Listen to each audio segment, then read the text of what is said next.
All right, hello everybody, and peace of Christ to all of you. I hope my voice came in good and clear. Please invite your friends, and don't forget to download the video right after we finish. Today, our topic about money, money, money. It's a song we heard long time ago from a team. It's called ABBA. Money, money, money. Now, why people sing for money? Why people they worship money? The answer is very simple. Money, what we learn from this life, that by money we can get things we need, and even more than what we need. By money we can enslave people, we can control, we can be rulers, we can be kings, we can be whatever we like to be.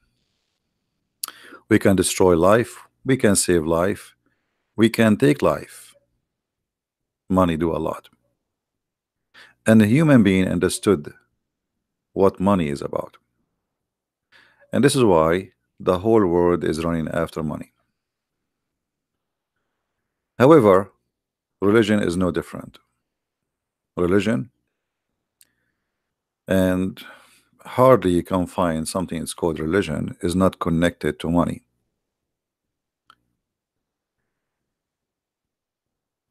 What Jesus, our Lord, he said about money? Is he a person who encouraged us to save money? To save a treasure for tomorrow? He said, look at the birds. Who they have no worry. The birds, they don't have really storages of money and security. They are birds. They live for today. They go and pick up some food and bring it to their babies. So we have totally different messages in Christianity from what Islam speak about.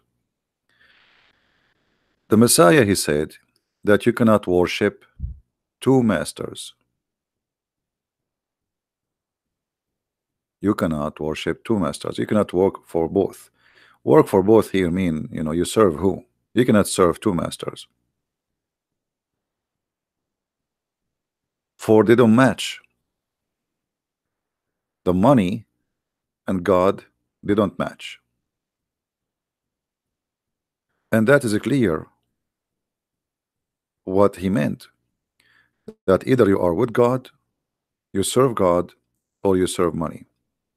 The second you serve money, you are not serving God. And that's mean that God and enemy, they are not in the same, let us say, direction. It is two opposite direction. But this is not the scenario in Islam.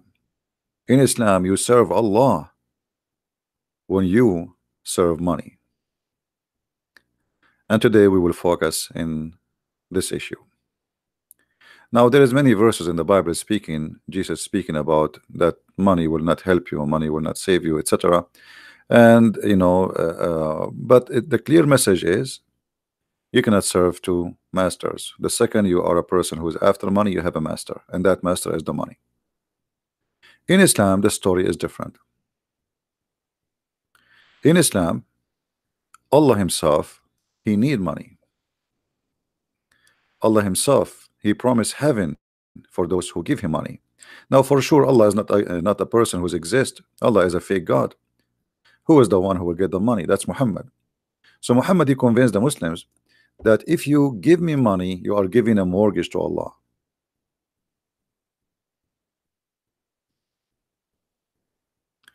And he was using his God, as always, for the sake of generating money. So Muhammad, and this is very smart, by the way. This very smart and very evil in the same time. So you will not say, okay, I am the one who's asking you to give me.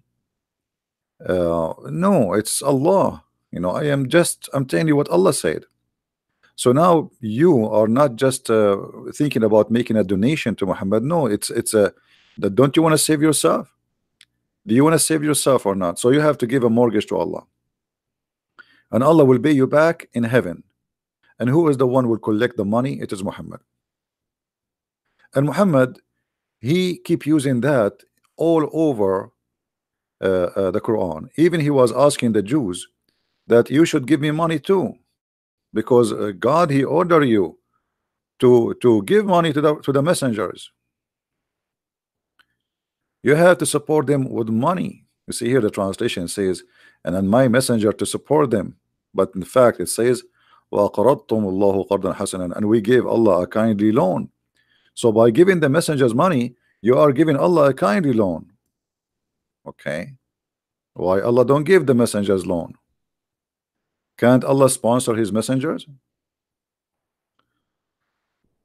Chapter 57 verse number 11, he who lend Allah a godly loan, a goodly loan, Allah will double it for him, and he will rich him in reward.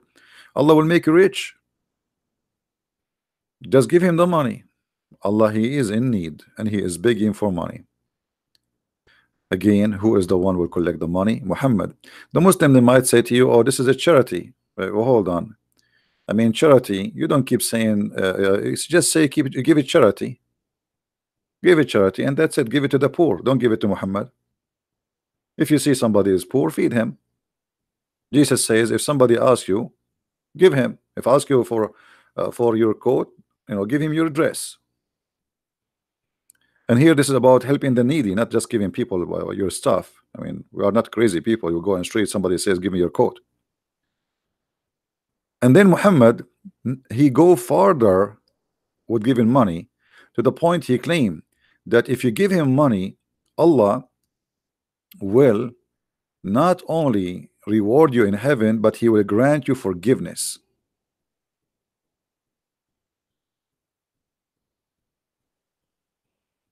Do you see it? And here we need to ask ourselves, can we bribe God? Like now, if you gave the nation to Christian prince, God will forgive you from your sin. That is silly. That is really silly. What forgiveness have to do with giving money to somebody? You cannot bribe God. You will be forgiven for reasons. In Christianity, when the Lord, he taught us how to pray, they ask him how to pray, he says, say like this, our Father art of heaven. And there is something important in that prayer where he says, forgive to us the same as we forgive to others. So the first reasoning for forgiveness in Christianity is we forgive to others so we might be forgiven, not because we give money. You know what I mean?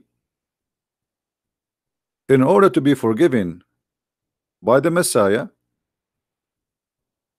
by our Lord, the first condition is to forgive. You don't deserve forgiveness. Why I want to forgive you if you don't even forgive to others? You don't deserve it. So you're asking me to forgive you, but you don't want to treat the same people like, I mean, somebody hurt you, forgive him. You hurt me, you asked me to forgive you, so you don't forgive. Why I will forgive you?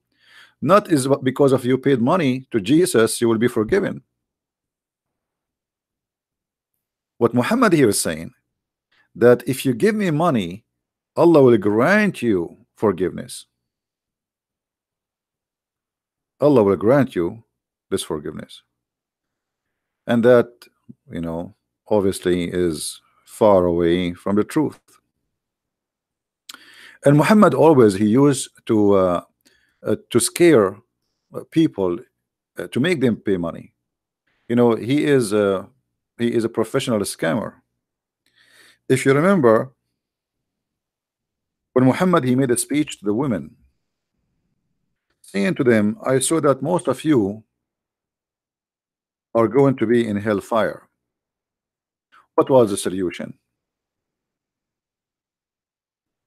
How those women, they can be saved from hellfire according to Muhammad? Very simple. Give alms. All those hadith says the same. Give Muhammad money. Give him your earring.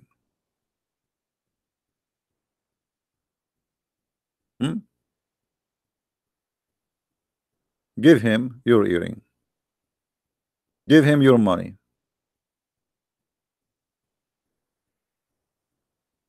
If you give Muhammad money, then you women, you will not go to heaven. You will not go to hell.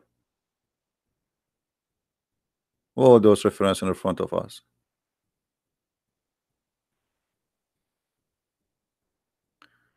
Muhammad right away he says, "Oh women, most of you are going to go to hellfire. So give alms." Give alms to who? To Muhammad. And Bilal, he start collecting the earring and the rings of those women, golden earring, silver earring, golden rings from those poor women, because Muhammad he convinced them that most of you are going to go to hellfire. So give us your earring.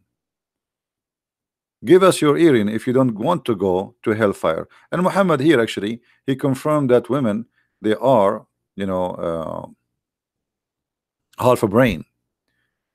And one of the reasons they are going to go to hell, for they are half a brain.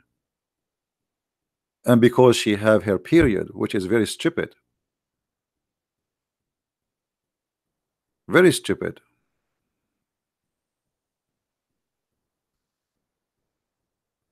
Uh, and the whole purpose of this speech is to make women give their earring and their rings, scaring them, saying to them, you will end in hellfire. So you want to be saved? Give us your money. Now, if Muhammad he saw that the majority of women they will go to hellfire, what giving earring will do to the women? Is that it changed her? No. You see the sick mentality. You see that what's wrong with this logic. Let us say Muhammad he saw us. We are a group of people sitting here, and he says, "Oh, I saw that most of you will go to hellfire," and then he says, "Give us your arms." What does that mean? Just by giving you some earring and rings, we will not go to hellfire now? Nothing changed on us. We are still the same. We did not change the way we do things. Women, they still women. They still have their period. So why they will go to hell? They will not go to hellfire no more if we give their earring. Simply because if you give your earring, now you are Muhammad. He grant you forgiveness.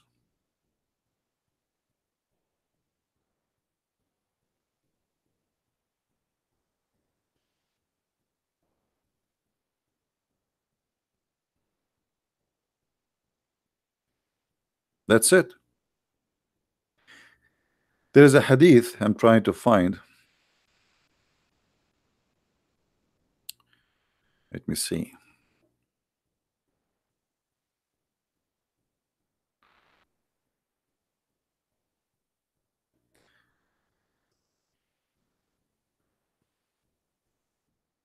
Why Jesus did not say, if you give me your money, then you are going to be forgiven, forgiven.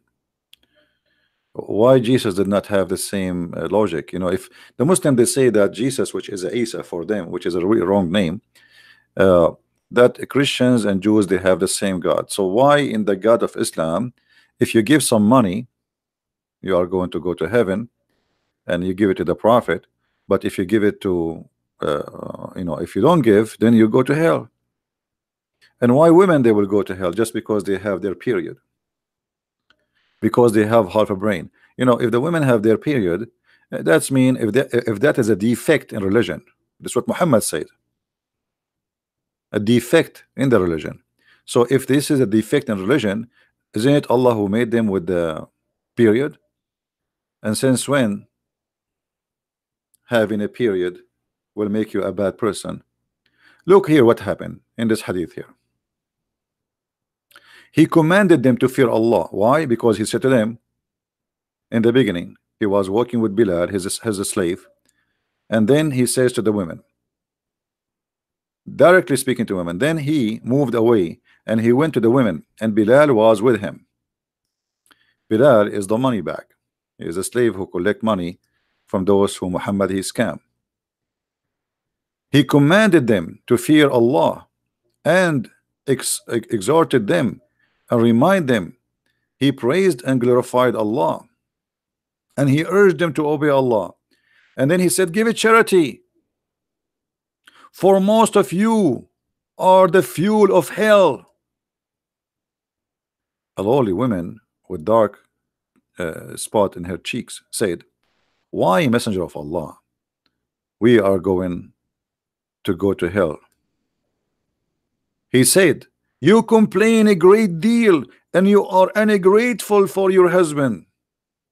And then the women, they started taking off their necklace, earring and rings, throwing them to Bilal. Do you see it? So he scared those women, those poor women, and you are going to go to hell. You are the fuel of hellfire. And right away, those poor women, they start grabbing their necklace, their earring, their rings, and they throw it into Muhammad, in the garment of Bilal. This is a very well-known strategy by all cult leaders. If you listen to, there's many TV stations, they claim to be Christian stations. They are the same as Muhammad. Call right now and make a donation, receive the blessing of God. Call right now. Like, if you don't call right now, you will not receive the blessing of God, you know. Like, now you call now and you make a donation now. All right. So always fake people, they try to convince you that if you give us money, God forgive you, as if he is saying to you, you can't bribe God. But that's not true. Nobody can bribe God.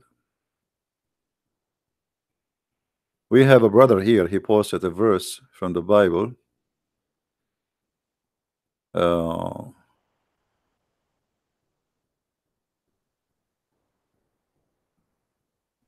Yeah, actually he just posted a verse for us. You guys, you can read it in Psalm 49. Thank you for that verse. So you cannot bribe God. You cannot earn forgiveness by giving money to someone he claimed that he is the one who present God. And here Muhammad, if you think about it, when those poor women, they are Bedouin women, poor women, they start taking their earring. Do you know what is that? What those earring and the you know, jewelries they have for them? I mean, this is their saving. At that time, people, they don't have really. I mean, there is no bank. There's no. This is the saving of the women. The husband, he marry her. Before the marriage, he buy her some jewelries based on what he can afford. And then she wear it all, and she live with it. She sleep with it because there is no security. You know, there is not, like, you know, houses is the door, you can push it with your foot if there's a door actually. So those women, this is their security, this is their saving. And now you see he is targeting women, as just because you are a woman, you are guilty. He didn't say, oh, men. He's talking to women. And those poor women, they start throwing their earring and their rings. Here we notice Muhammad used the strategy of fear. The strategy of fear is very simple, that you are going to go to hellfire, and if you don't do that, which means give me money, you will go guaranteed. But if you give me the money, then you might go to heaven, because I going to connect, you know, I will pray in your behalf. And actually Muhammad, he said that in the Quran.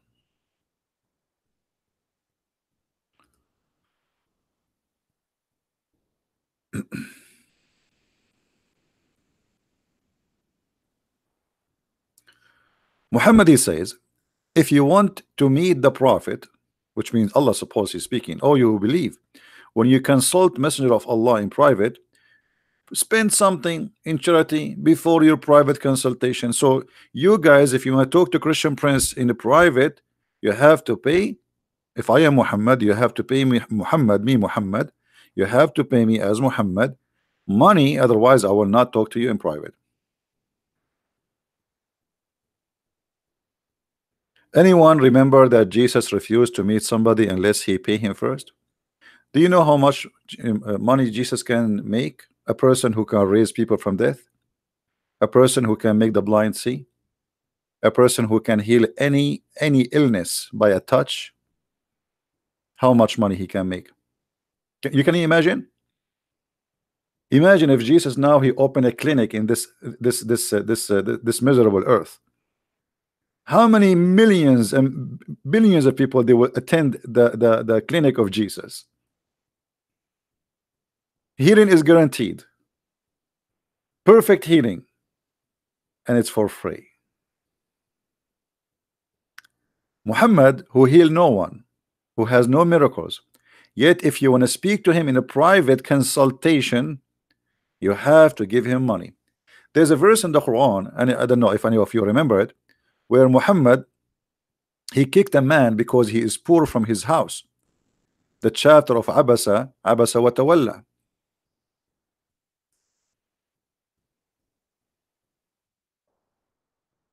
There's a chapter in the Quran, chapter 80 verse number 1.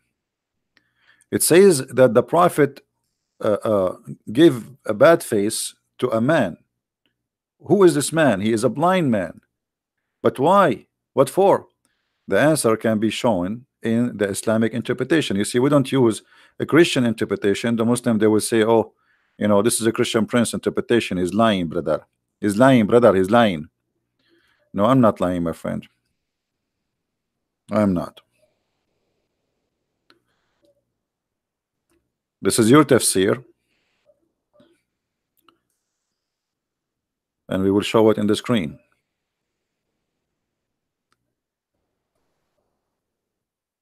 Muhammad was busy with a bunch of businessmen.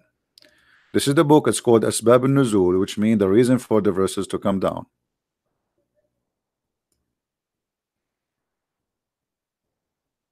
This is official Islamic government of the Kingdom of Jordan.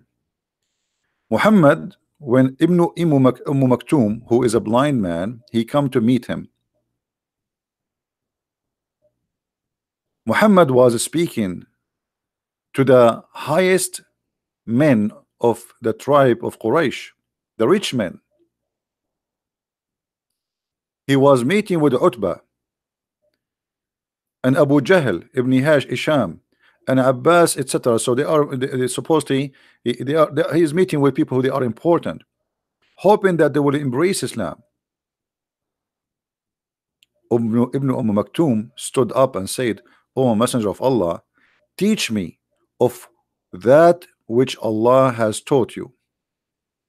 He kept requesting and repeating his request, not knowing that he is busy dealing with someone else. Busy dealing with someone else? What does that mean? Well, the guy is asking you, teach me about Allah. This is an answer, should be a benefit for all of those. He is trying to convince people to convert to Islam, right? So this is still in the topic. It's not a change in the topic. But just because he is a poor blind man, Muhammad, he don't want to answer, and he kicked him out of his house. That is not a behavior of a person, anyone claim that he is a messenger of God.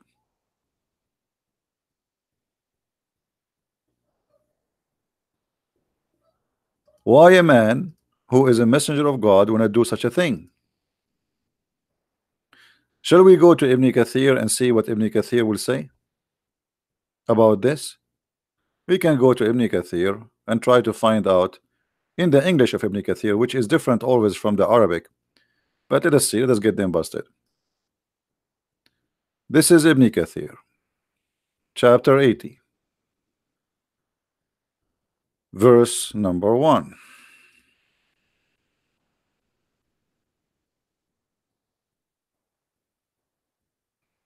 All right. Do you see it says here he was addressing one of the leaders of Quraysh, rich men, leaders, businessmen. He's trying to make them accept Islam. So Muhammad here in this verse, and this is the Muslim interpretation, saying that if you are a poor blind man, Muhammad, he will kick your ass. And if you are a rich man, Muhammad, he will give you all the time you need because you are a leader. Ibn Maktoum, who was from the earliest people to accept Islam, yet Muhammad, he kicked his ass and he was rude to him.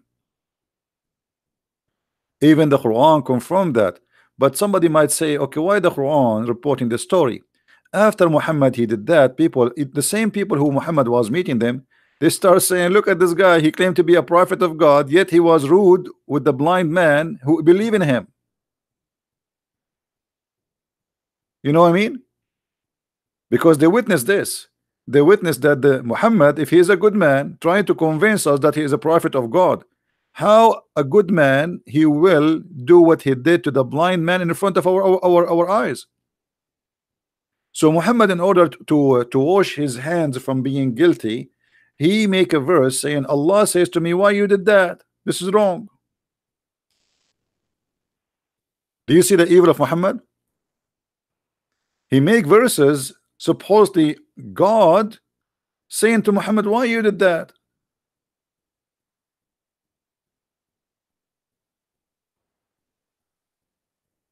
The Muslim, they say to us, Muhammad was the most noble person. He was the most amazing person. I never saw a noble person. He will kick the ass of somebody he is blind, because that will be against his nature, regardless if he is busy or not busy. A blind man asking you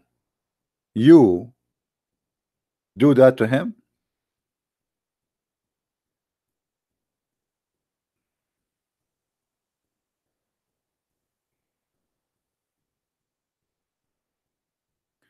And actually, this blind man, he helped Muhammad to fabricate Quran. If you remember, when Muhammad he speak about that those who go for jihad,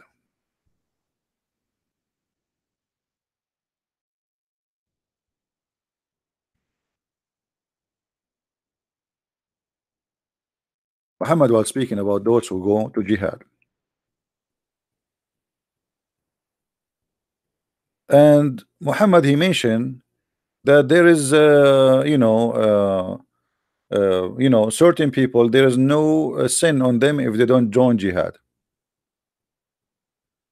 Okay, but when Muhammad he mentioned that, Muhammad he forgot to mention the blind.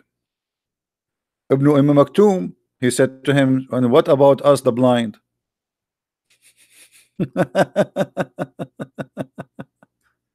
So Muhammad he added to the Quran right in the spot when the guy was just sitting next to him, and we can show you the reference, which is proving Muhammad to be a false. The guy he just said to you,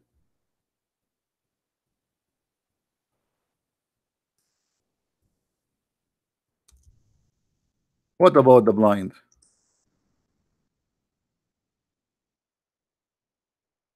If we go to the verse, chapter 24, verse number 61.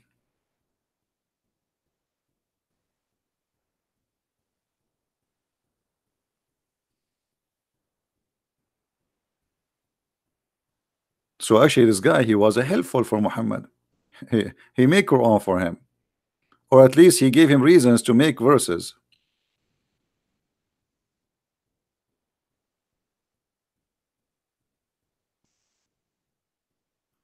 And this is why he added, there's no blame upon the blind, no blame upon etc., because Ibn Maktoum, this person, the same person, he is behind this reason.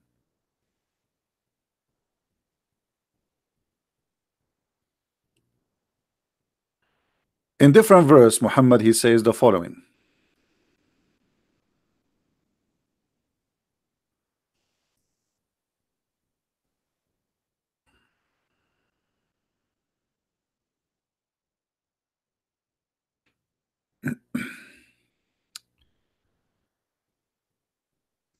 Read with me carefully, please. Of their goods take arms so that you might purify them and sanctify them and pray in their behalf. Have you ever heard of a religion like this before?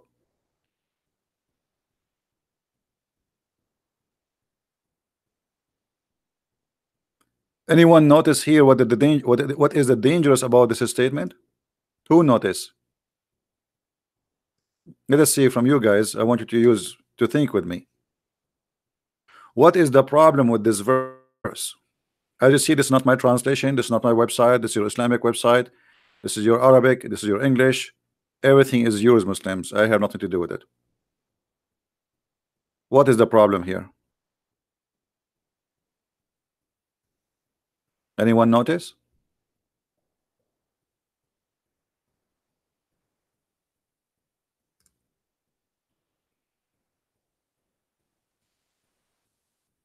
You can bribe Allah, exactly, but how you can bribe Allah? He gave us details. If you pay Muhammad not only he is a prophet, but he will pray in your behalf. Do you see it? You do not need to pray no more. This money you give is going to purify you, sanctify you, and Muhammad now is going to pray in your behalf. So the money you give to Muhammad, Muhammad is in hire. You want to hire Muhammad? Give him money. You don't need to pray, and you are going to be purified, and you are going to be sanctified, and then he will pray in your behalf. If there is more clear proof that this guy is a scam.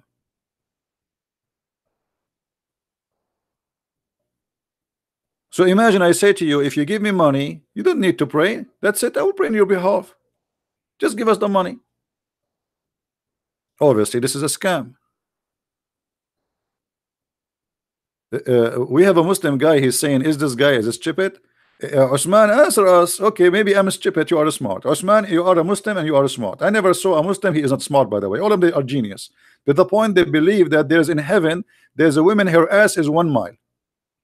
Obviously, you are the one who's smart, who believe that God is a vagina vendor, will provide you with 72 women and their legs is wide open like a victory sign, and you will have a 70 years orgasm. So Mr. Smart, as long we are the stupid one and you are the smart one, explain to us why if we pay Muhammad he will pray in our behalf.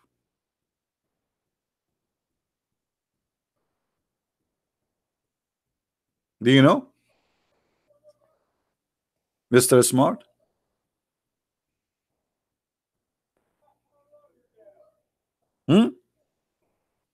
You are the smart one, we are not. I mean, what we can do?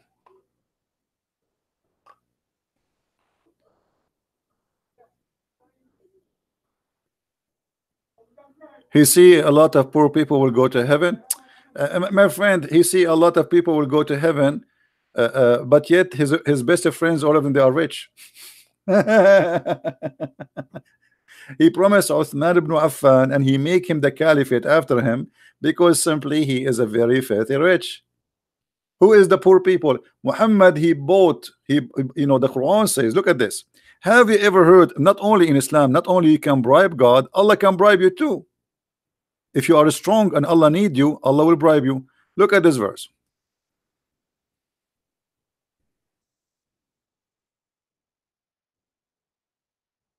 Always those who claim to be prophet of God, I mean, they have to make some nice speeches. What they will say, the poor people will go to hell. But obviously, he is always in the side of the rich. If you read this this verse look nice, okay. And by the way, here it says وَفِي الرِّقَابِ. It says here in translation, and to free the captive. It doesn't say that. Al-riqab, it says here sadaqat, the alms is given to this and this and this, and to the slave. Nowhere it says free the slaves. Now, but look at this here. وَالْمُؤَلَّفَ قُلُوبَهُمْ. The one, their heart need to be reconciled. Anyone knows what is that about? Anyone knows what this is about? Who here remember what we said before about this verse? Who is the one their hearts are to be reconciled? You believe it or not, Muhammad, he bribed people to convert to Islam. And this is written in their Islamic books, and this is in the Quran too. Abu Sufyan, he was a very important man, a war warrior. His family are they are criminals. Muhammad, he needed them. And actually, because of Abu Sufyan, Islam expanded. Abu Sufyan family is the one who occupy all the Islamic world we know today, not Muhammad. So Muhammad, he bribed Abu Sufyan and his children, and he gave them at least 100 camel each, and gold and silver. How we can prove that? We go to the interpretation, and we go to the book of Asbab al-Nuzul, chapter 9, verse number 60. You see, nothing from my own. Everything I show you is from Islamic websites, and I have nothing to do with it. I have nothing to do with it. Read carefully. And those whose their heart are to be reconciled, so that they might become a Muslim. So Muhammad, when I give money, he is buying believers, he is buying warriors who they are fighters, the criminals, saying, I will give you money. You see, I take money from people, but I can buy you too. I'm a businessman. How you can make somebody heart go to Islam by giving him money? It's a bribe. So he is saying here, and those who their heart are to be reconciled, so that they might become Muslims, or that Islam might be firmly established. So Muhammad is using those people to establish Islam. Allah cannot establish Islam. He needed their money. He needed those people. So now he is sacrificing money. He's buying them, and then their peers might become Muslims that might defend Muslims. You see, they are warrior. They are criminals. So see, they will defend. They are fighters. And this was Abu Sufyan family. If we go to the book of Asbab al-Nuzul, this is Al-Jalalain. We go to the book of Asbab al-Nuzul. Oh, in Asbab al-Nuzul, not translated. It's gone. Shish kebab. Bingo.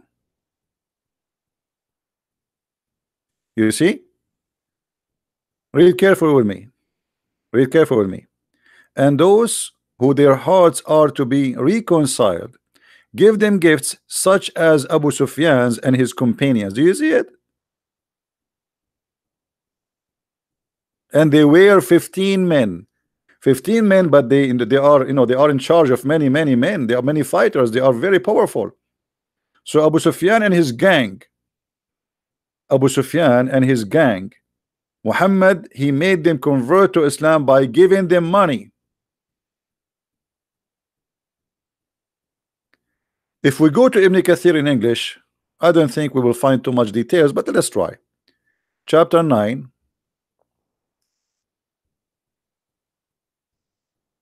verse 60.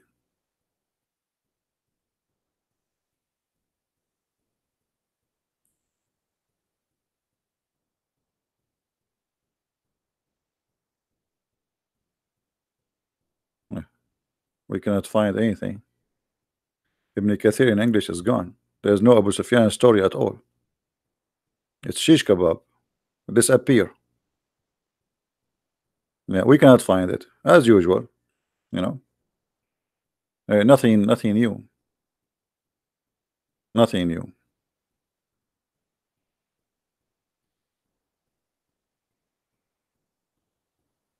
Yeah. So Muhammad, he accept a bribe, and he will pray in your behalf, as we showed you, and he will sanctify you by giving him money, And Muhammad too, he used money the same way he used money for his benefit, promising you going to heaven. He bribed people to convert to Islam, and those who their heart, okay, he could not convince them to convert to Islam. What he can do? Well, give them money. Those people, they like money, so take money and convert to Islam. Now, how Muhammad, he is a prophet of God, and how Allah is God, except that somebody he will convert to Islam by money, paying him money, and that is okay. You know what I mean? Unless this is a pure cult.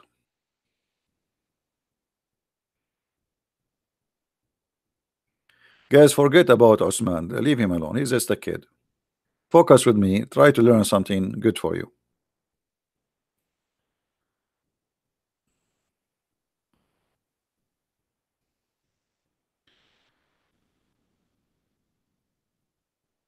What if I pay somebody to convert to Christianity? Is that really a real conversion? That's fake. That's false. So what? Are we fooling God now?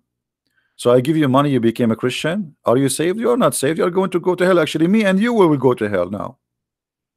Because you did not convert because you believe. You convert because of the money. So you worship the money. That's why the Bible says you cannot serve two masters. You cannot serve money and God.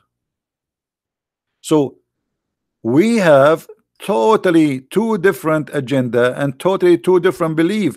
So those naive Christians who says to you, oh, Islam is Abrahamic, Islam is Abrahamic, shame on you.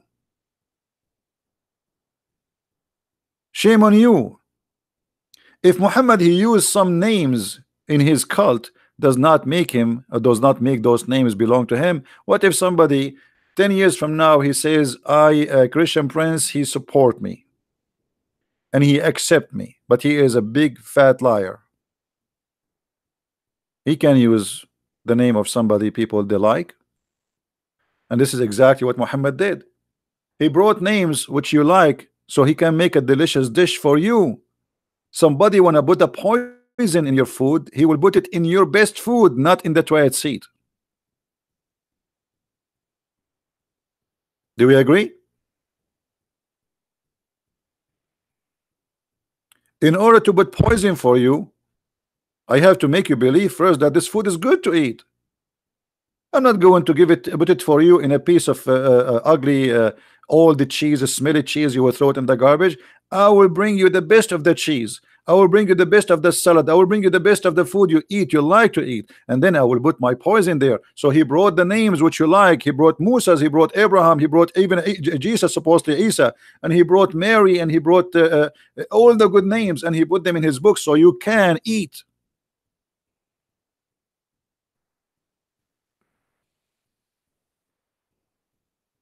Otherwise, Muhammad not only far away from Abrahamic belief, Muhammad is anti-Abraham.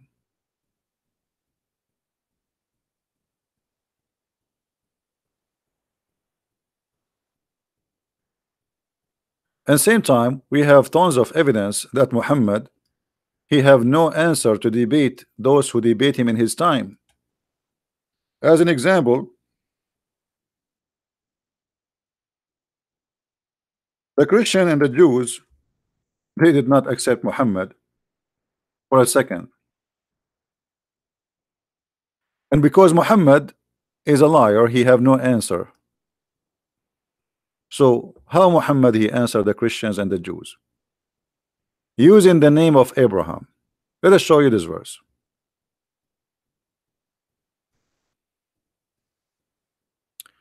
Ye people of the book, why dispute ye about Abraham when the law and the gospel were not revealed till after him? Have ye no understanding? Which means, are you stupid? Now look who is stupid here. Muhammad saying to them, you are debating me about Abraham, but you came after Abraham. But is it he is the last one to come? Here you notice that this cannot be from God. This is from a stupid idiot who have a very low IQ. There's no way God here is refuting the Christians and the Jews, because a stupid God only will say such a thing. If you are the last one, then how you come with such a logic? Ye, why you are disputing about Abraham if you came after Abraham? But you came after the Abraham, after the Jews, after the Christians, and based on your logic, you are the last one who have the right to dispute. You know what I mean, guys?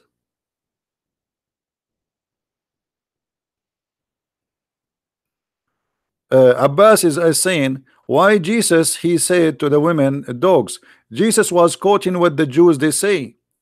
The children of Israel, they say, don't cast your bread to the dogs, because they insult always their God. Those are the Aramaic people. But for an ignorant like you, you are saying why Jesus says that. But why you don't ask yourself why Jesus, he said to her, blessed your belief. You have a great faith, and he did miracle for her. Why you did not ask yourself how Jesus, he accepted her? Why you did not say to yourself why the woman, even if she is coming to him and ask him in a miracle nobody can do unless he is God?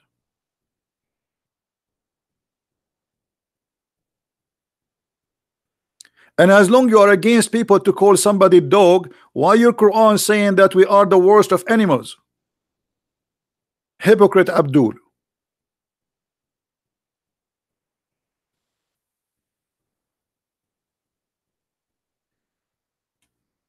The Quran call us all kind of names. Najis, animals, worst of the creatures, evil doers, kuffar, pigs, monkeys, you name it. And then this little tiny creature, he is trying to say why Jesus said dogs. Jesus was quoting what the Jews says. Here, look at this.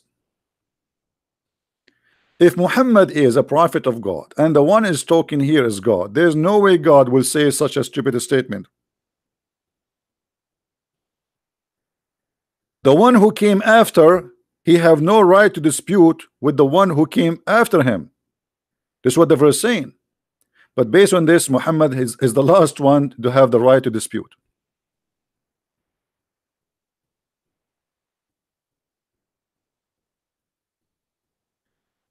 Jihad does not mean holy war. Here we go.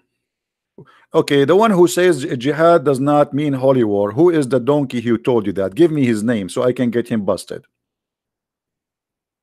You know, I saw many articles that say jihad is your struggle with yourself, the struggle with fasting. That's a big fat lie. This is yes, there is a many meaning for jihad, but the jihad which a Muslims will get a reward with is the one who do go and kill. When somebody come with a statement, there's one of two things will happen to Christian Prince. Either he will laugh at you or he will laugh with you at yourself.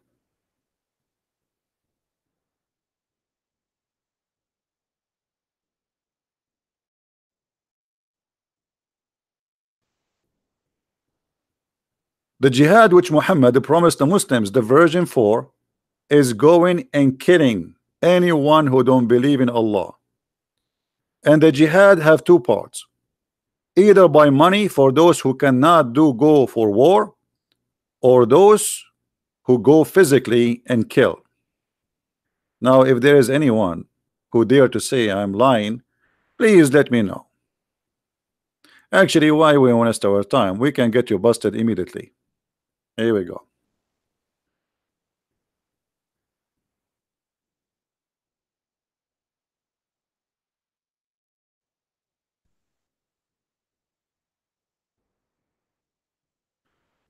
All right. Who is the best of of the Muslims? Who is the best of Muslims? Is the one who do jihad. But who is the one who do jihad? Let us see Muhammad giving us the definition for that. The one who strive in the way of Allah with his wealth and his life. What does that mean? Go down a little bit. He said, a man asked him, O Messenger of Allah, which of the men is the best? He says, a believer who do jihad. The word here fights is jihad. For the donkey who said that, who fights seeking is taking his life and expanding his wealth or spending his wealth in the way of Allah. This is what jihad. Let us see what the Quran said.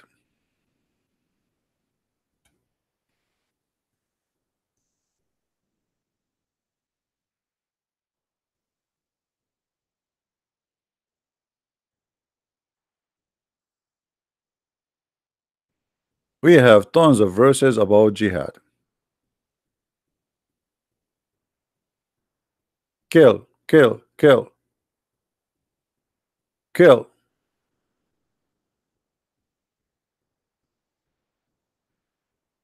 Read this carefully with me. Allah has purchased. He what? He has purchased money again of the believer, their life and their money. Their life and their money. For their, between two bracket, in return, is paradise. They fight in his cause, and they slay and are slain. Where is the donkey who says to us that jihad does not mean to holy war? Where is that donkey who said jihad is not a holy war? Put your ears up. You do not need to put your hand up. You know, you're a donkey. Put your ears up. Do you see how they lie to you? Is that a Quran or this is a Christian Prince book?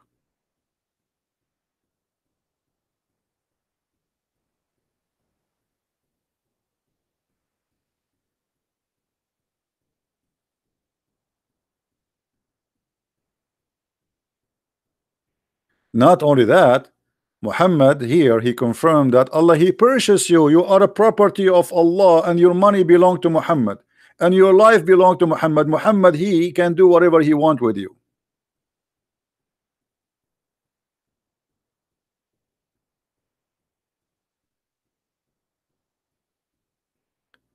Well, we don't want to change the topic to talk about sex and jihad, but if you want to have tons of reference, you can go and get my book, Sex and Allah. All right, it's 2 volume, have tons of reference about sex and Allah, sex and jihad, sex and Muhammad. Everything have to do with sex. But remember, I did not put in my book everything about sex in Islam, otherwise I have like 10,000 books to finish this topic. So I made them in 2 books summarizing what and the connection of Allah and sex, the same as we are talking here about some evidence of the connection between Allah and money.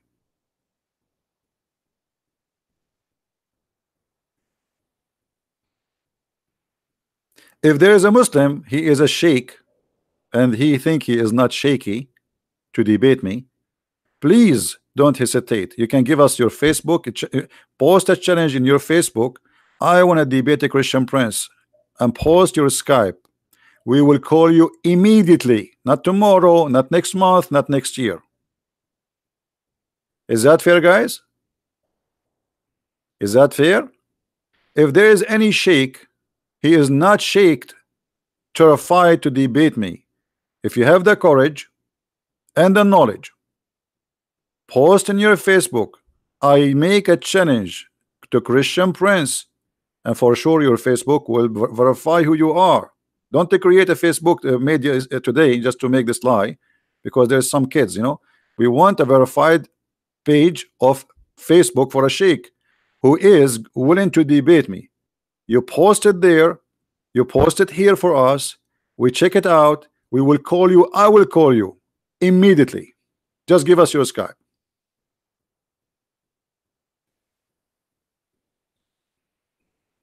Anyone there?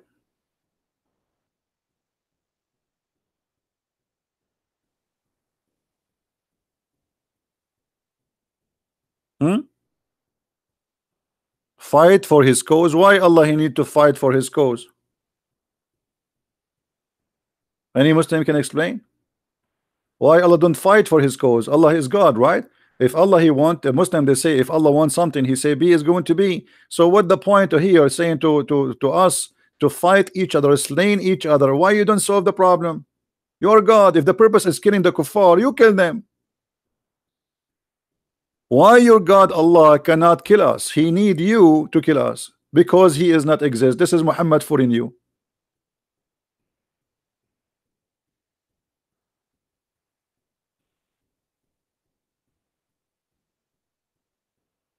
Allah long time ago he made a threat to people like me,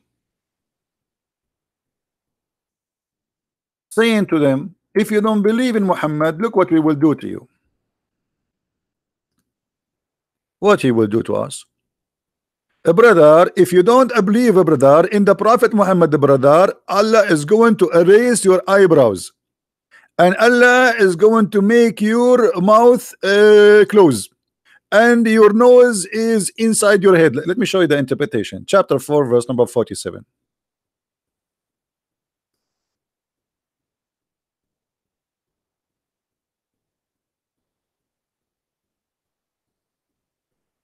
Read it, Abdul. The proof that Allah he need you to force people to convert to Islam is in front of you. Allah is a shish kebab. He made a threat to the Christians in the time of Muhammad, not in the judgment day, that if you don't believe in Muhammad, look what I will do to you. What I will do to you? Huh? I will erase the details of your face. I will transform their faces to the back of their heads. By the way, my face now in the back of my head, just to let you know, I'm sitting and my back is to the computer because now my eyes in the back. And we will turn them into animals. Yeah, all of us, we have tails now. Different interpretation. Let's see Al-Jalalain. Read carefully Al-Jalalain.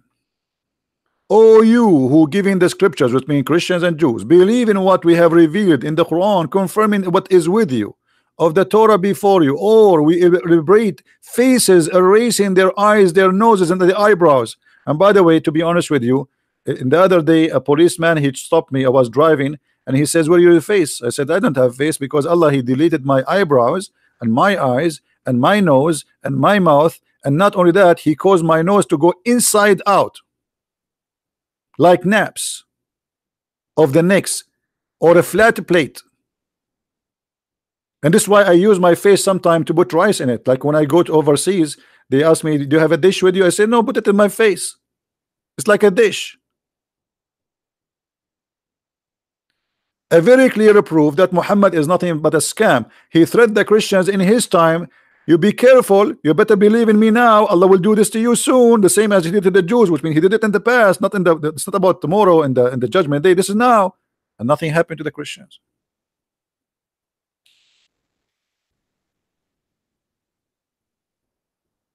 Allah will make my nose inside. That's something.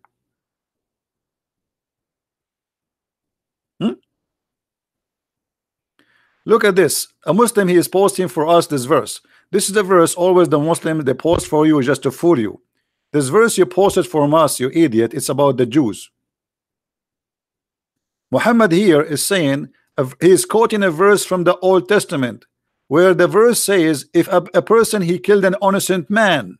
This is from the Old Testament, and this was for the Jews. Why Muslims they love to lie?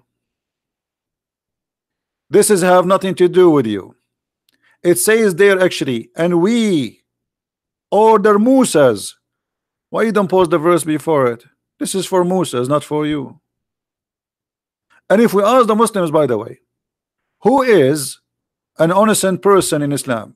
The one who kill an innocent person is the one who kill a believer.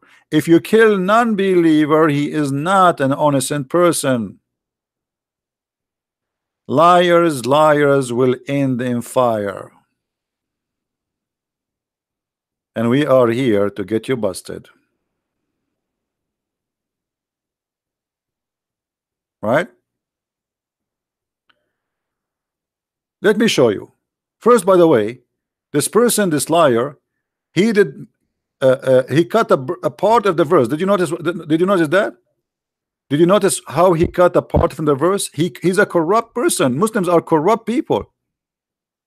Let me take a snapshot of what he posted us, and this is the verse in the Quran. He cut the part where it says we made it obligation for the children of Israel. He cut that from the verse because he didn't want to show you that this was for the Jews, not for him. And Muhammad was quoting the book of the Jews. Do you see it? This is the Quran. Why he cut that part? Why he cut the part where it says the children of Israel? Because this is the whole idea. Islam is a scam. Why you cut the verse? This is the same verse. Where is the part where it says, and we gave that law to the children of Israel? Because you are a liar.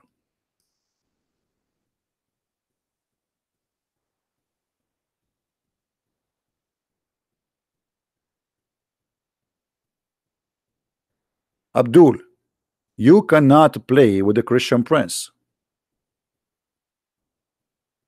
I don't even play chess with myself. I will lose. And not only that, the same verse here is still, when the Muslims explain it, they says you cannot kill an innocent person which is a Muslim. If a person he is not a Muslim, he is guilty. There's an interview between what his name, this guy in England. England became the nest of terrorists. What his name? I forgot his name. The Pakistani boy. They made an interview with him in the BBC. He says, why you don't condemn the killing of innocent people? He says, yes, first of all, innocent people in Islam is Muslims. Go search it right now. No, not Ali. What Ali Dawaj? Ali is just a kid. Andam Shawadri, Andam Shawadri. He explained it. He is being honest. He says, killing innocent in the Quran mean killing innocent Muslims. If you kill non-Muslims, they are not innocent. The BBC guy, he says to him, you must be kidding me. So are you saying to me those who they are killed, etc., they are guilty? He says, yes, they are guilty because they refuse to accept Islam.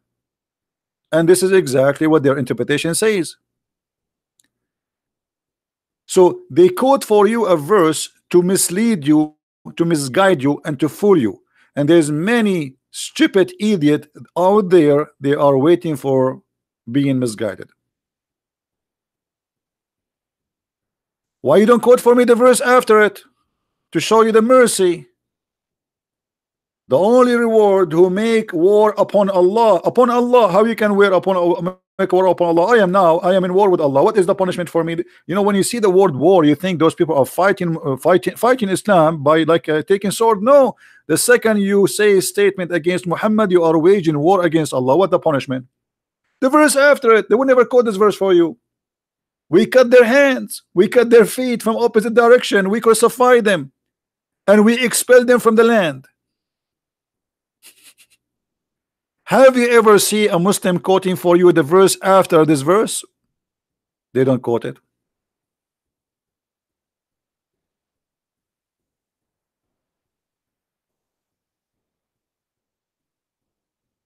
It is just the verse after it. This is the verse, and here we go. This is the verse after.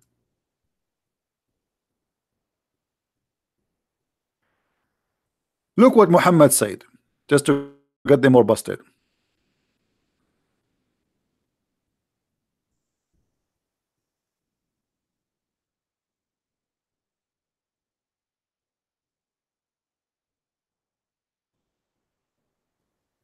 Yeah, this is what I said, that this verse was not for the Muslim. This is a quotation from the Old Testament.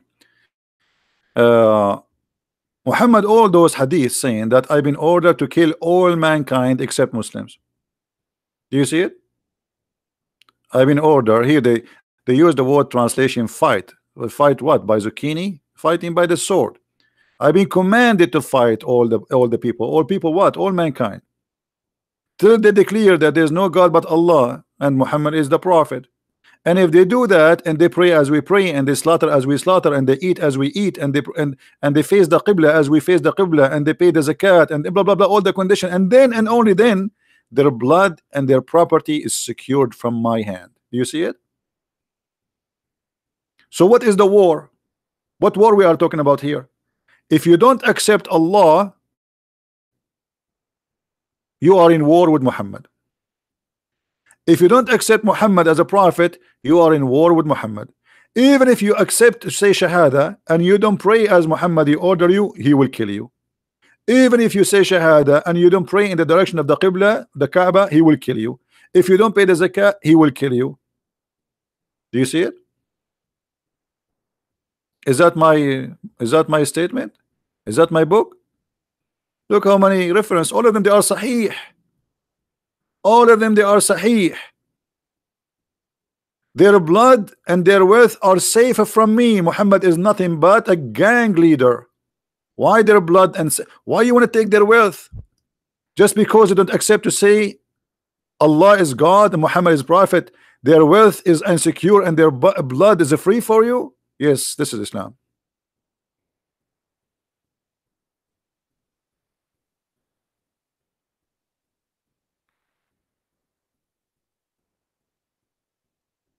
Not only that, Muhammad he says that people I was victorious by terror. He is a terrorist.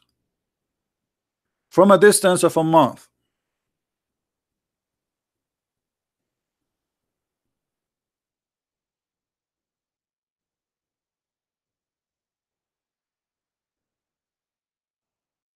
From a distance of what? From a month. I was victorious by terror in the heart of my enemy. Another hadith. The Prophet says, I have been given 5 things. What Muhammad was given. Let us see what he was given. Number 1, he was victorious by terror. He scared his enemy from a distance of a journey of 1 month. Do you see it? Do you see it? Jesus was not given that. Jesus, if he come to your house, you will be happy. You are safe and you are secure. He will not kill you. Muhammad, you say the name of Muhammad, people are terrified, for he is a terrorist.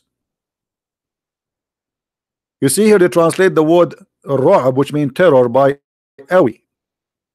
So I was victorious by terror from a distance of a 1 month journey. You tell me what kind of a nice person he is, to the point his enemy, they hear about him from a distance of a month and they are terrified.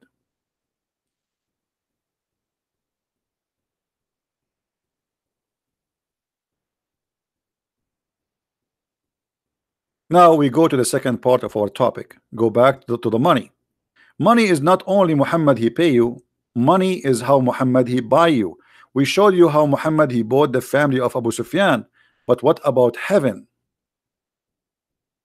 Did Allah promise us gold and silver in heaven, and pearls and jewelries? Yes.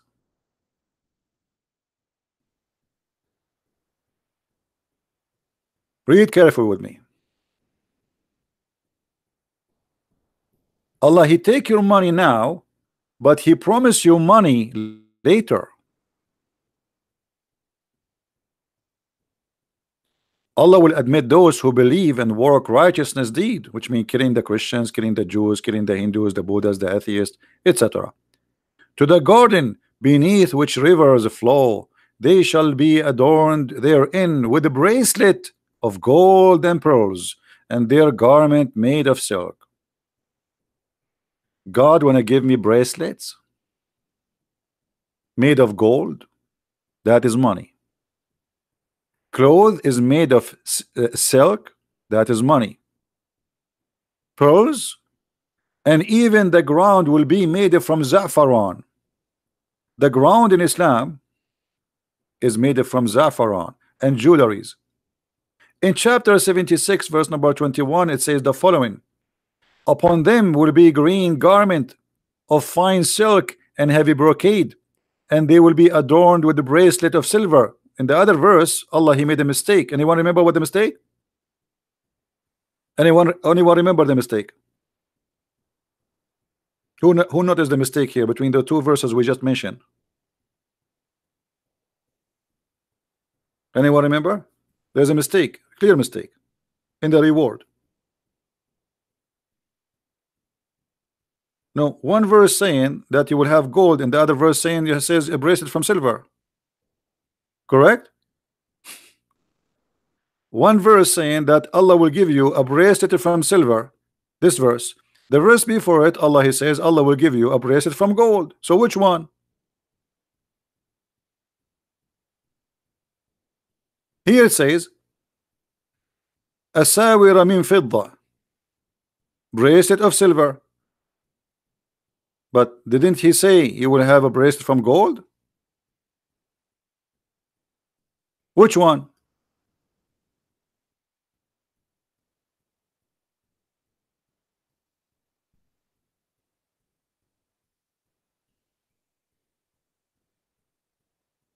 Did you notice? Allah do not remember what his promise is. So in one verse he says the bracelet will be from gold, in the other verse the bracelet is from silver. And there's a huge difference between bracelet from gold and bracelet from silver.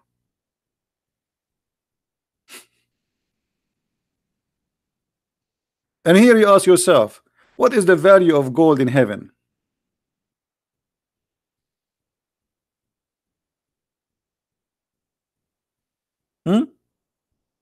What is the value of gold in heaven? What you would do with gold in heaven? I mean, this is the most cheapest city heaven ever.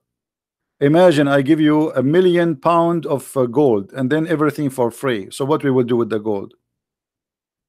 And Muhammad, he says that in the heaven of Allah, your house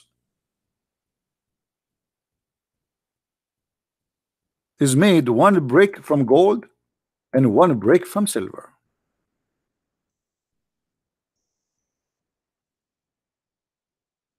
If you have a software to do like what they call it, you know, the software they use for engineering, like to design houses, try to build, to make a wall or a house, and try using your software to color the wall with two colors, gold and silver, because one brick is gold, one brick of silver. Okay, and see how ugly it's going to be, how comfortable your eyes will be to live inside such a stupid house.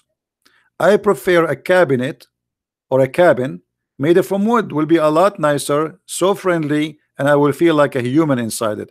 Being inside a box made from metal, that is not a house. Especially it's a shiny wall, gold and silver. How disgusting.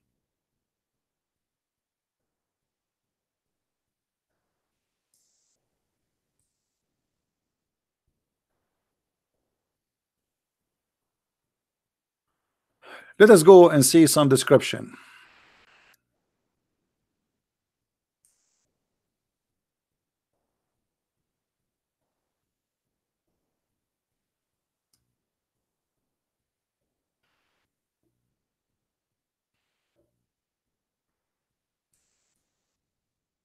We cannot find those hadith in English.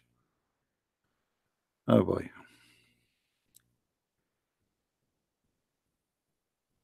Yeah, the embarrassing hadith, they will not be. Let us show let us see this verse in the Quran.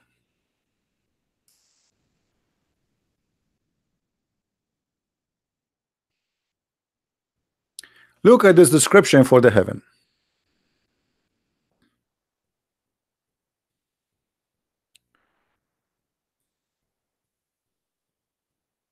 In the hell there's no food, but in heaven you will eat as much you want, and then Allah will make your face soft. You see the translation here is false. It says joyful. It's not, it's a lie. It says na'ima. Na'ima. This is literally the translation. And they will be, you know, pleased there. The garden is so high. I like high garden. I mean, I don't like a low garden. There nobody will do gossiping. And there is a spring of water running. But you remember the yesterday we spoke about two fountains. Now it's one spring. And you will sit in a high throne. By the way, this is a translation is false. It says fi sururin marfu'a, which mean high couches, high beds. This is heaven. I will have a high bed, and then cups. Allah will put cups for you there. I mean, have you ever heard of a heaven like this? وأكواب موضوعة, and cups, like the translation. Let's change the translator. This translation is weird. It look like this guy is using software or something. Let us see.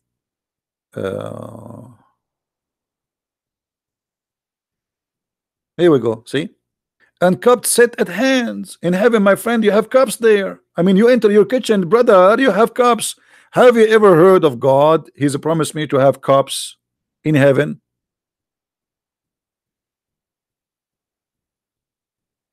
That's God's talking. And brother, we will give you even cushions, and they are in rows. There is many of them, cushions, a lot of cushions. Have you ever heard of a God that promised me a heaven have cushions? I mean, the one is talking there is God.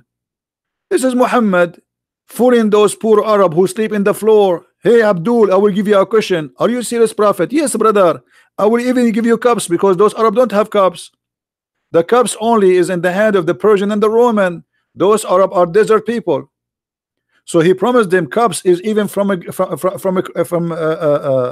glass. And carpet. You will have carpet. A brother, you will have a carpet. And look at the city Muhammad. Suddenly he jumped from I will give you cups and cushions and a throne and beds and flowing water, and then suddenly he says, don't you see how the camel is created? What does have to do with the topic before it? Guys, imagine I'm talking to you now about the topic, and suddenly I says to you, and don't you see how the camel is created? You will say to me, Christian Prince, what this why you jump? You were talking about the cushions, the carpet, the furniture in the house of Allah, and suddenly you jump to speak about how the camel is created. What does have to do with this?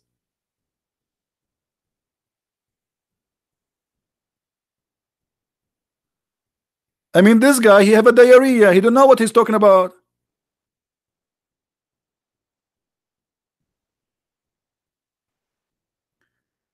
And then you say, don't you see how the mountains was nailed in the ground and fixed firm? Really, it's fixed firm. And then he says how the earth he made it flat. You see in the translation it says how it spread out. It says in Arabic how he made it flat, suttihat, like a roof, flat roof.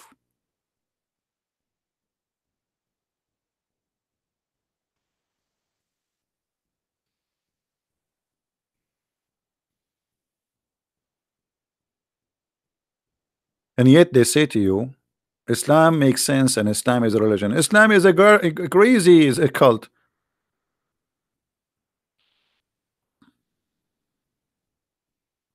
What is this?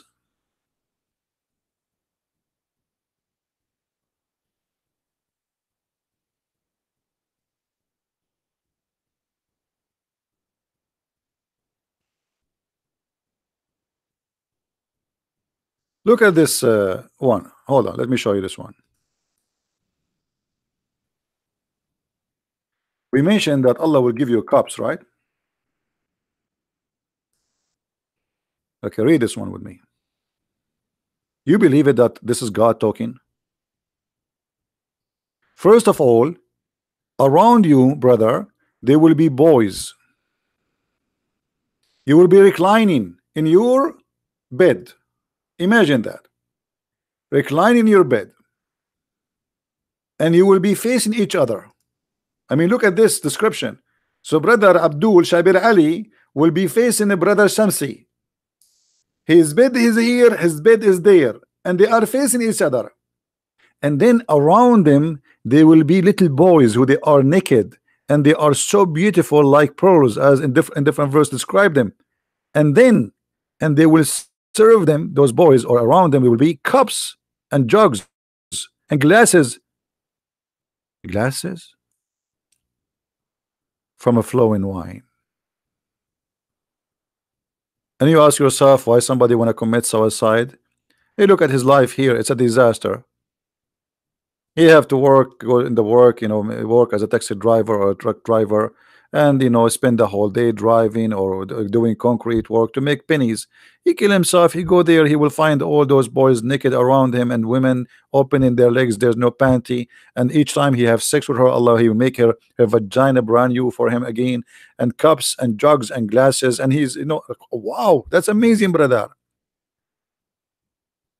And even the fruits, brother, of what you like. And by the way, just to let you know, in the heaven of Allah there is a great diet. There's no beef, there's no pork, there's no lamb. The only meat is allowed is a flesh of birds.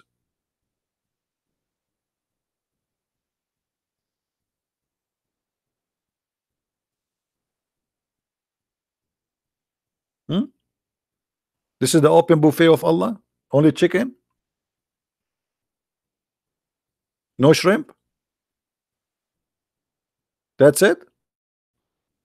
But hold on, actually somebody here, David Kenwood, he said something important. Guys, the Quran says Allah will give you flesh of birds, right? But do you remember when Muhammad, he says the first meal people will go and eat in the heaven, what is this? Who remember? Who remember?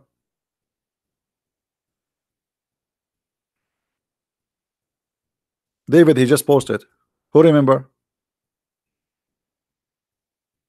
The liver of the whale, right? So Muhammad is a liar. The Quran promise you only bird meats. Muhammad, he mentioned that in the heaven the first meal you will eat is the liver of the whale. Why the liver of the whale? Who knows?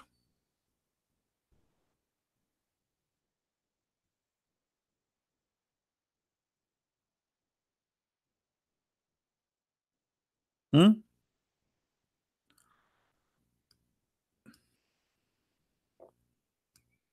Why the liver of the whale?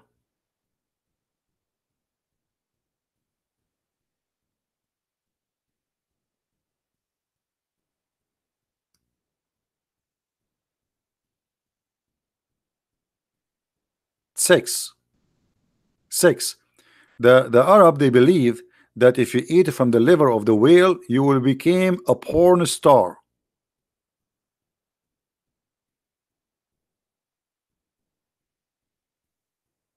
Remember, now you are going to go to the heaven of Allah, so you need to be ready. So you eat the liver of the whale, your private part will become like takbir.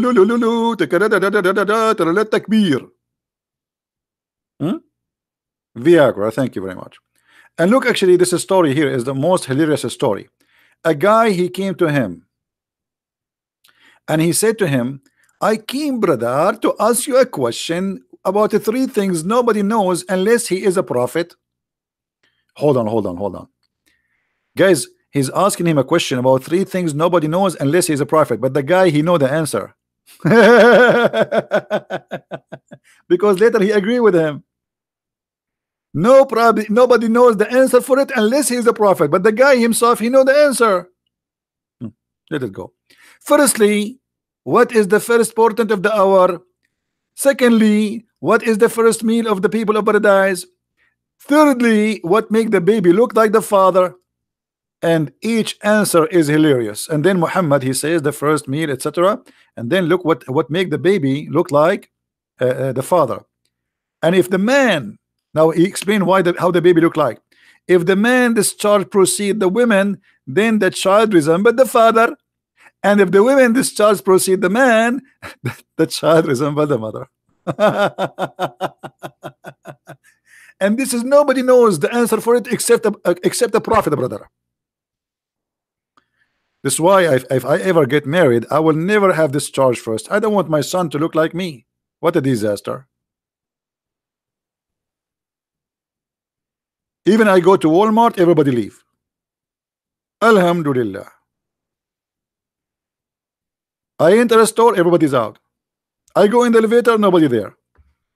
Even the airplane, I am in, even the captain, he leave. Like the airplane is by itself. He hit the parachute and he flee. True story, by the way. This is true story. So now you know how you can have a good looking baby. If your wife, she is good looking and you are not good looking like me, then don't have orgasm first, Abdul first. Hello? The Prophet, he knows best.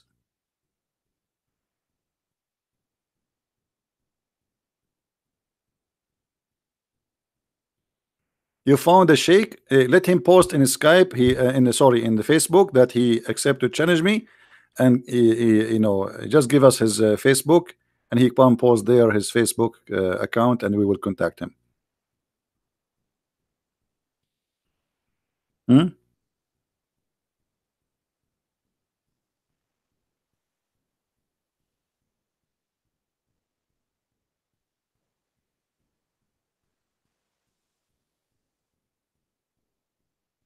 And Abdul haven't.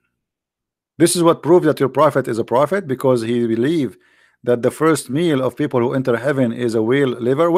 Allah will hunt whales. Allah is doing fishing right now. How many whales Allah he need? How many whales Allah he need? We have 1.5 billion Muslims supposedly. How many whales Allah he need to feed them? And those are the one is alive. So if we count those who die, you know, since the time of Islam until now, maybe by now we will have 10 billion.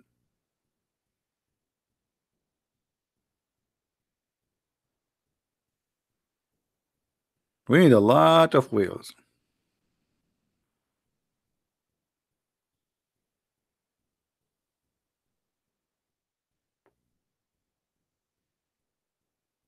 Any Abdul? Yeah, but yeah, maybe Allah would take that whale, the one who carried the earth. Yeah, good one, Andrew. Andrew, he says maybe the whale which is carried the earth. You remember the story, guys? Who remember where we can find the story of the whale which carried the earth?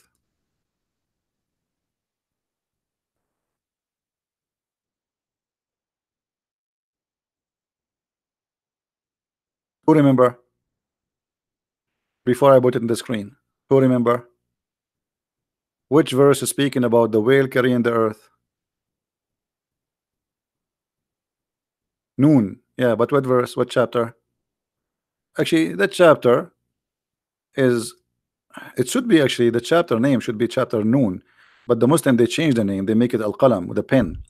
Noon. Noon. It is one of the miracles of, look at the translation, guys. Look at translation. Look at how funny. Noon is one of the miracles of Allah. Why? It's a letter, brother. It's a one letter. This is a miracle of Allah. So if I say noon now, I made a miracle. Noon is an Arabic letter.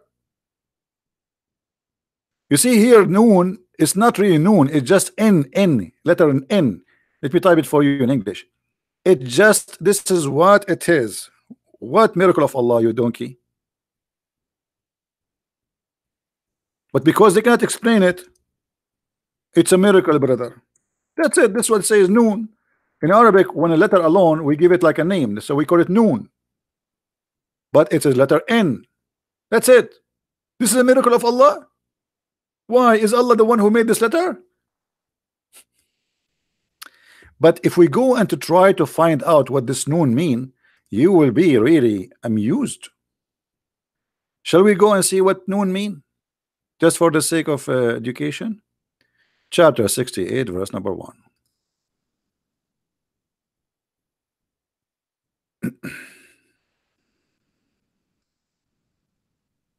Now, if you are a person who suffer from dizziness or some illness, disease, you get dizzy, please don't read this with us, because you will get dizzy guarantee.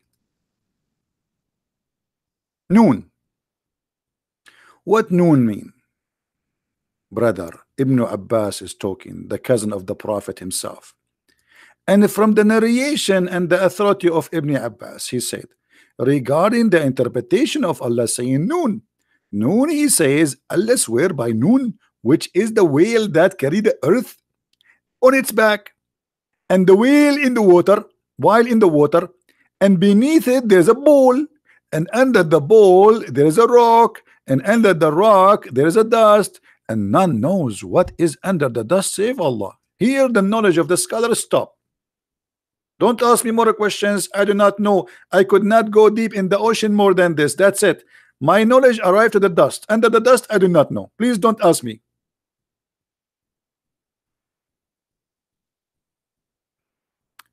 So there is a whale is carrying the earth, and who is carrying the whale? There's a ball. The name of the whale is Lewish, and by the way, this is not Lewish Farrakhan. This is different Lewish, and it said its name is Lutaya, and the name of the ball is Bahamut. And some they say that the name is Talahut or Liwana. The whale in the sea is called Adwad, and like a small ball in a huge sea. The sea is an Hollywood rock whereby there is a 4,000 cracks. Even the Muslims were able to count the cracks in the ocean before all the scientists. Look at this. They knew how many cracks down deep the ocean. How they knew that if Allah is not God, brother? 4,000 cracks. Abdul, the 4,000 cracks is in the head of the one who made this chapter, not in the ocean. And from each crack, water spring come out to earth. It's also said that Noon is one of the name of Allah. Hold on. So we start saying that the Noon is a whale, and we end that Noon is Allah Himself. What? 2 lines before it was a whale. Now they change it, and it's also said that it is one of the names of Allah. It stands for the letter Noon in Ar-Rahman, and it's also said, are we done? No. Also say that Noon is an inkwell. Like, what the heck? So it was a whale, and then it became Allah, and now became an inkwell. Allah have an inkwell, in case you do not know. Allah swear by the pen. This pen is made of light, and its light equal to the distance between the heaven and the earth. For sure, Allah will not hold a small pen. Are you stupid or what? His pen will be very big. Very, very big.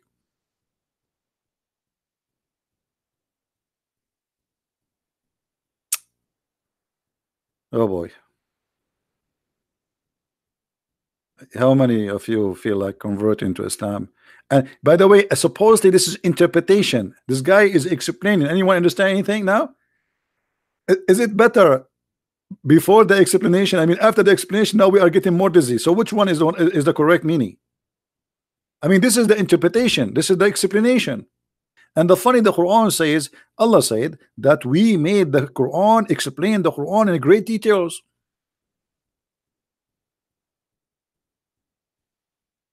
Are you sure? Are you sure you explained the Quran in great details?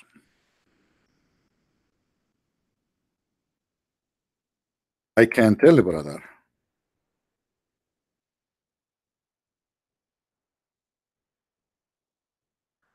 Oh boy.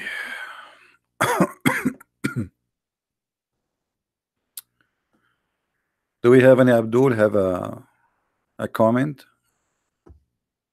He just don't agree with us, something?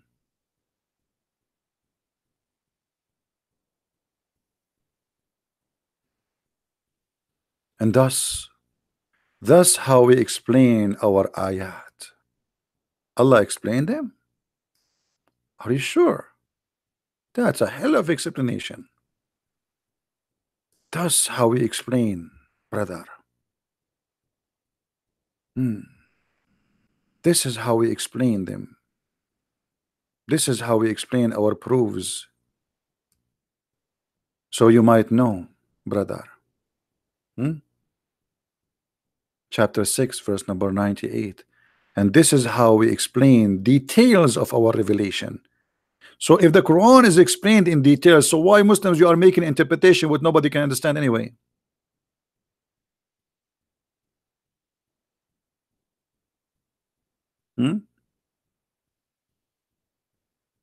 Any Abdul?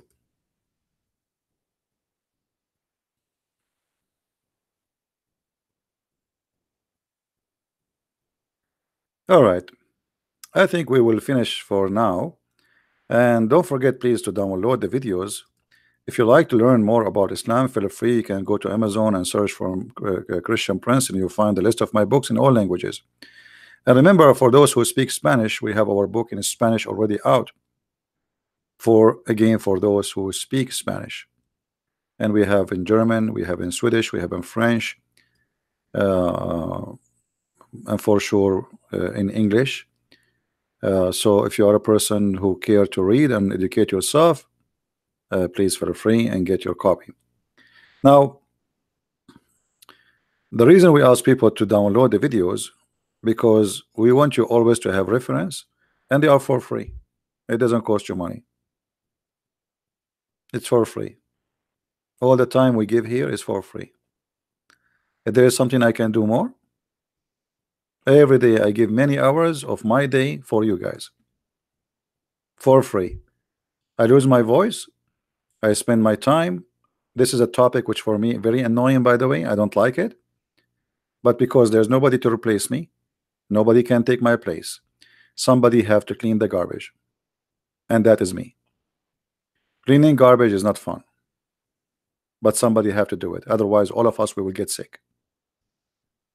Otherwise, trust me, I am sick of this cult. My head is a library of garbage. Nothing useful. But as you see, sometimes even garbage is useful, because many people, they might be misleaded, misguided, and they've been fooled and to convert to Islam. So I'm using the garbage which is in my head, which is about Allah and Muhammad, to save many people as I can. So please help us. Download the videos, share them. It doesn't cost you money. It just take a click, post it in different place. You can cut them pieces, topic by topic. Like today we mentioned many things. You can make them 15 minutes each or 10 minutes each. It's up to you. Or you posted the whole thing together. If you speak languages, you can translate the videos, the short videos, make them short. That will make it easier for you, an easier project, and add a subtitle any language you wish. My friend, don't make me feel that I'm wasting my time. I'm here to educate you, so one day you will not be left alone. And one day I will die. All of us, we will die. But your child, he will go in the internet, and there's tons and millions of people that are trying to hunt him down, make him believe in such a stupid cult. So what we do here is extremely important. If you see how many messages I receive from people who left Islam, or people who are thinking to convert to Islam, you will not believe it. Same time, you will get the blessing. If a person who leave Islam, or a person who was thinking to convert to Islam, and saw a video you posted, even though it's my video, but because you posted, you receive the blessing of saving a human being life. Yes, you do, because it is you who posted the video there. It was your hand who helped this person to be out of the ocean of hell. So help us, so you might help yourself. You know, many, they say, well, Islam is far away from me. What if your child come to you today and he heard a child in the school saying to him Islam is from the true God, and he tried to fool your son? What you will do? How you can refute him? How you can? Already he's brainwashed. It's going to be too late. So share your knowledge with your family, with your friends, even with your children. For sure, each one of them depend in his age. Don't wait until the danger come. Explain what the drugs is, not after what your child take a drugs. Explain what AIDS is, not after your child is get infected. It's too late. What we do here is an extremely for your health and the health of your family and your society. Help us, so the Lord will remember us in his book. Time will come and the Lord will ask me and you, how many hours you spend a day in your life to serve me? How many hours? Sadly, many of us will say not even a minute. Me myself, I have a lot of hours. Still, I feel guilty. I feel I can do more, but I wish really I can stay all day long talking. But the more you get older and etc., like you sit in behind the table. I used to sit behind the table for 10 hours, 12 hours, 13 hours. Actually, sometime even a day or even a day and a half non-stop. But the more older you get, the more harder it get for you to sit. It's not easy. Talking for many hours, you will lose your voice after 2 hours max. Try it. But the Lord is our provider, and the Lord, He give us strength, and I will do as much as I can, but still we need your help so you can be a person in his society, in his community, to transfer the message into something good. So thank you very much for being here. I appreciate all those who support us, either by coming here or even by donation or even by spreading my videos. For by doing what we do, we are helping the world to be better security, better economy. How much money we spend because of Islam for security in airplanes? Your airplane ticket became twice double because they increased the tax due to the security. Billions and trillions of dollars are spent everywhere in the world because of Islam, just for security in the airport alone. So Islam making a huge impact in your lifestyle. You spend now 2 or 3 hours waiting for the airplane. Before the airplane, you have to be there 2 hours in advance at least. So just for the sake of security check, because of Islam, we used to go to the airplane and nobody even asked us what you have in the bag, just before 9/11. So Islam is changing the whole system, because now people, they fear for the security. Even in China, I went in China, you know, they have many incidents where terrorists, they drive with their cars and go over the road and they kill as many as people they can. Even in China, not only in Germany, not only in France. So now you go to France, you go to Germany, you will see there's many roads are blocks. You can't even drive your car through because of Islamic terrorism. So don't think that this is a joke. Maybe it's funny, maybe it's stupid, maybe Islam is garbage in your mind, but for somebody else, this is a holy religion, and he is willing to kill for the sake of his God. So this is a very extreme, dangerous cult, impacting your life, your security, your finance, your business, your work. Many people lose their jobs because of Islam. After 9/11, almost all American airline companies went bankruptcy. Nobody's flying.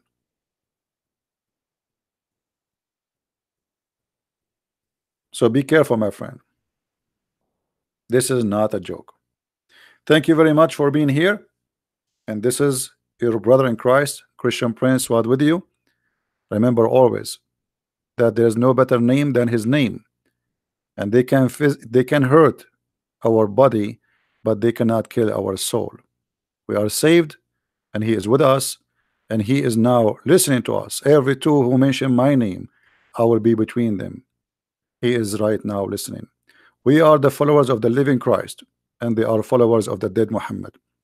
Let the dead bury the dead, and we are with the living God. His name is Christ. He is our Lord. Thank you very much. Christ is Lord. Islam is false. And see you soon again. Bye-bye.